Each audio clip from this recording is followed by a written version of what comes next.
Você que está chegando agora, esse é o programa Você Show. Seja muito bem-vindo. Vamos falar com Alexandre Marcel, economista, advogado, hoje presidente da Estratégia Investimentos. Vai nos esclarecer uma série de pontos relacionados ao mercado financeiro. Então, vamos lá. Com a palavra, Alexandre Marcel. Boa noite. Alexandre Marcel é um empresário do mercado financeiro, cuja formação acadêmica sou economista, advogado também, milito no mercado financeiro há 43 anos, sou um iraniano trazido para o Brasil com 6 anos de idade, diretamente para o Rio de Janeiro, onde o povo carioca, com seu jeito de ser, acabou se incorporando em mim. Então eu sou um rubro-negro fanático, flamenguista, torço pela Mangueira, já que estamos em época de carnaval, e um breve período da minha vida eu não passei aqui, que foi como economista. Eu fui implantar uma indústria petroquímica no Centro Industrial de Aratu. Ela faz metacrilato de metilamonômero, esse palavrão é a matéria-prima do acrílico. E durante um ano, então, eu morei em Salvador. Tão logo pude, voltei para o Rio de Janeiro, e no Rio de Janeiro é onde eu realmente me sinto em casa. Eu virei economista, aliás, eu escolhi ser economista, porque existem sempre profissões que são profissões da moda.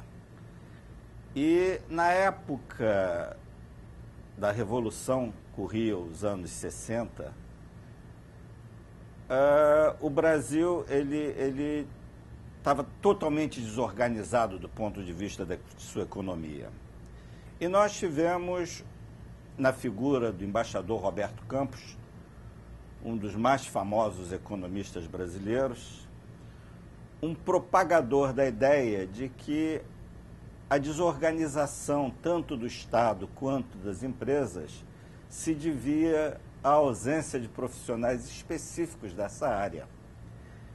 E, imediatamente, isso atraiu toda a juventude que queria fazer vestibular para profissões que efetivamente te dessem uma perspectiva de futuro, uma possibilidade de você se engrandecer numa carreira. Naquela ocasião, a profissão de advogado, justo ao contrário, estava em absoluta decadência, até por característica da própria ditadura, que vigia na ocasião.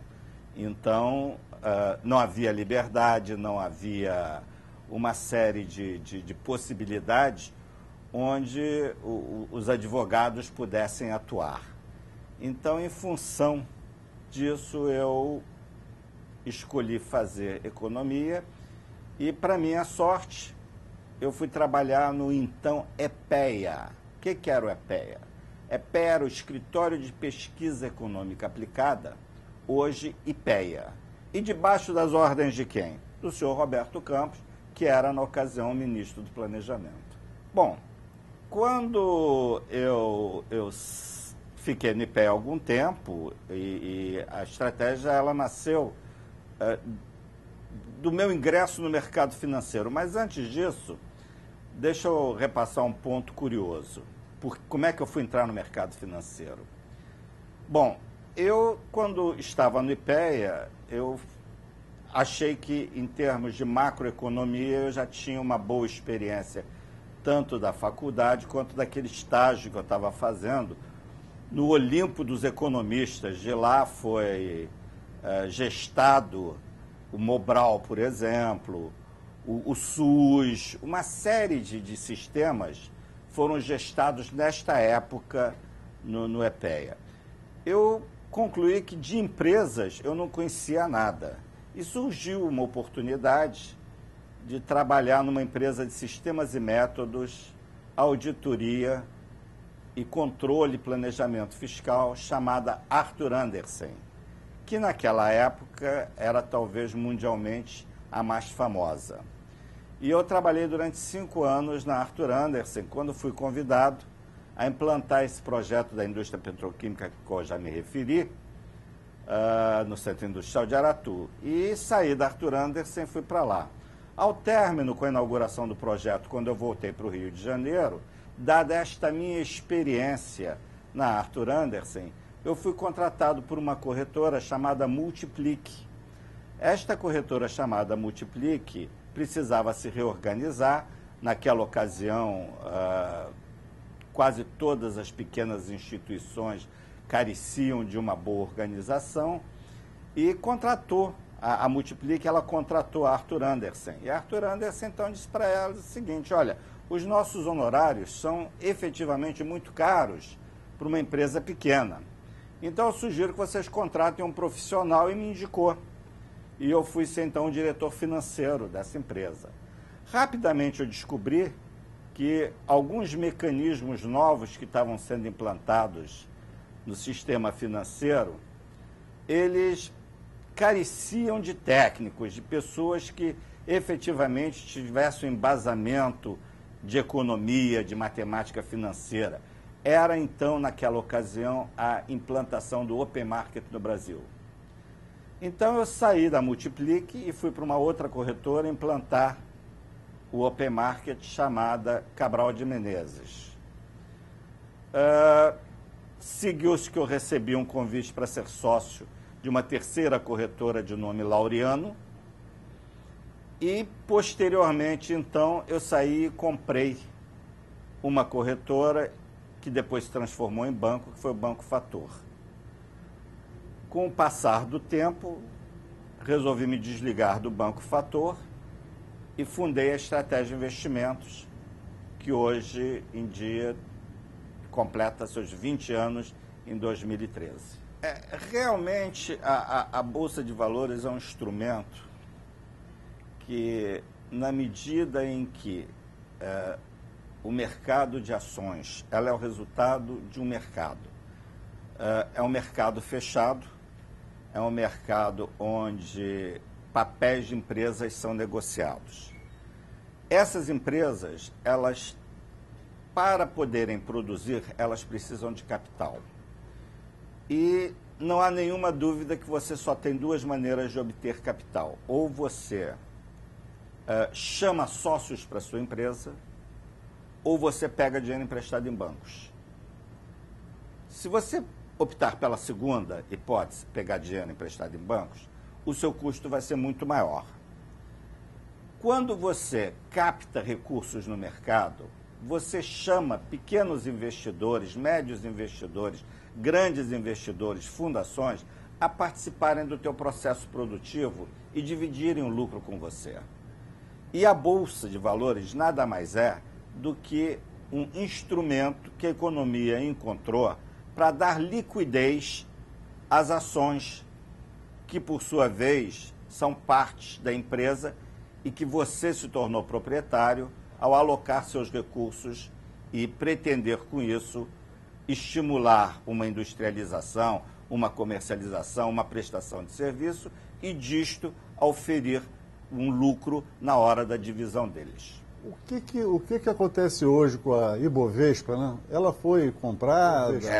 A antiga Bolsa de Valores de São Paulo, associada à BMF, hoje é uma empresa privada que administra as negociações de ativos, de um modo geral. Ativos esses que se compõem de bolsas e de futuros. Através da BMF, que é a Bolsa Mercantil de Futuros, você pode, em vez de fazer investimentos, e isso precisa de um altíssimo nível de especialização, você fazer aplicações em índices prevendo o futuro. Imaginando-se que você acha que a Bolsa vai subir, você compra índices do Bovespa. Se você acha que a taxa de juros vai cair, você vende taxa de juros futuro. Enfim, nesse caso, desse tipo de ativos, ele não tem um ativo real. Você faz uma aplicação numa possibilidade que você acha que é o rumo que o mercado tomará. De resto, a Bovespa organiza as operações com ativos reais, que são ações, debêntures, commodities agrícolas, tipo soja, algodão, boi gordo, ouro, em que você compra e vende ativos reais. Então, essa fusão possibilitou que as pessoas que negociam com ativos reais se protegessem no mercado futuro através de compra ou venda de índices. 2 símbolos surgiram na Bolsa Americana de Wall Street. Um deles era representado por um touro, que fazia o movimento com a cabeça para cima. E o outro era representado pelo urso, que fazia o movimento com a pata para baixo. Então, eles caracterizavam que o mercado de baixa era o mercado do urso, porque ele fazia o movimento de pata para baixo. E o mercado altista era o mercado do touro, porque ele dava, né, a chifrada para cima. E esses 2 símbolos estão em bronze na porta da Bolsa de Wall Street. Bom, quase finalizando, qual o melhor investimento? Poupança ou Bolsa de Valores? É difícil, né? Não, não é difícil. Eu acho que aquele dinheiro que você efetivamente sabe que você não vai precisar, que você pode dispô-lo por 1, 2 anos, eu não tenho nenhuma dúvida de que se você aplicá-lo em bolsa, em empresas boas, tipo... Nós temos empresas hoje que são multinacionais, que estão colocadas entre as primeiras do mundo. Exemplo, Ambev. Você tem a Vale do Rio Doce, você tem a própria Petrobras, que mal administrada pelo governo, o Paul Guedes dizia que o melhor negócio do mundo é uma empresa de petróleo bem administrada. E o segundo maior negócio do mundo é uma empresa de petróleo mal administrada. Portanto, eu acredito que se você investir, principalmente agora que o papel está bastante desvalorizado, você vai ter lucro certo. Agora, só faça investimentos em bolsa do dinheiro que você não terá que utilizar. Porque, normalmente, se você precisar utilizar, você terá que vender seus papéis e poderá ser no momento em que a bolsa esteja em baixa e você perderá o seu dinheiro. Bom, então, para finalizar, vamos para o nosso bate-bola, aquelas perguntas que todo mundo vai saber. Tom Marcel, um prato preferido? Feijoada. Feijoada. Toda sexta-feira é dia de feijoada. Independente disso, eu acho que é dos pratos típicos brasileiros o mais criativo. O mais criativo. O mais saboroso. O senhor já falou, mas um time de futebol. Sou Flamengo e realmente dizem que a religião rubro-negra ela produz fanáticos. Mas nunca mudou de time? Geralmente a pessoa pequena vem com o time, depois muda, sempre foi...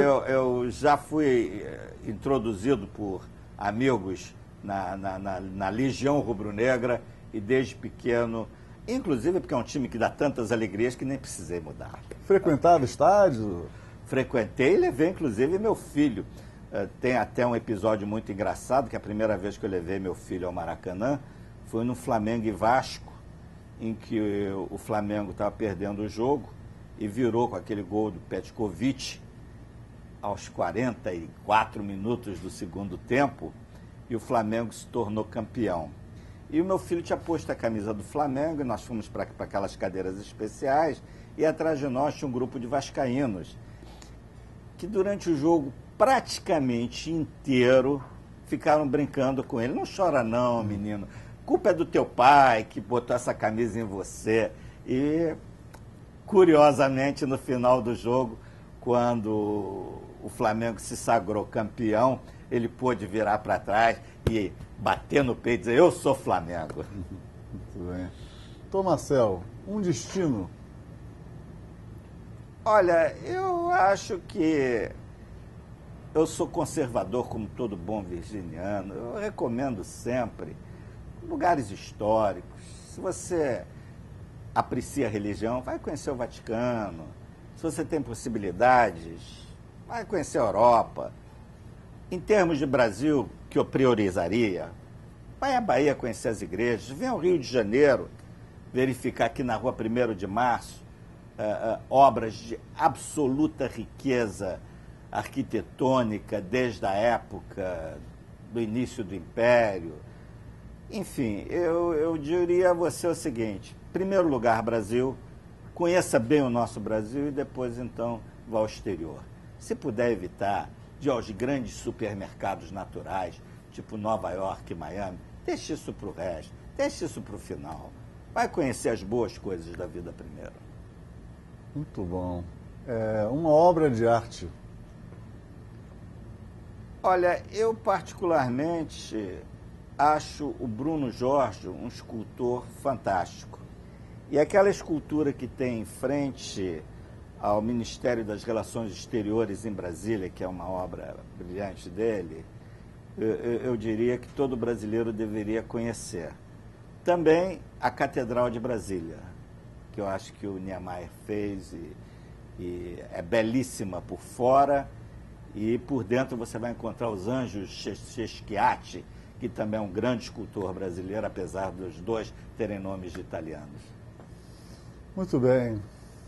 Quero agradecer mais uma vez a sua brilhante entrevista. Tivemos uma aula aqui do mercado financeiro, de economia, e está com um homem tão brilhante e tão humano como é Dr. Alexandre Marcel. Os amigos sempre nos contemplam com palavras muito bondosas, eu agradeço. E tenham todos uma boa noite. Dr. Marcel, o senhor, você, show. Muito obrigado. Obrigado.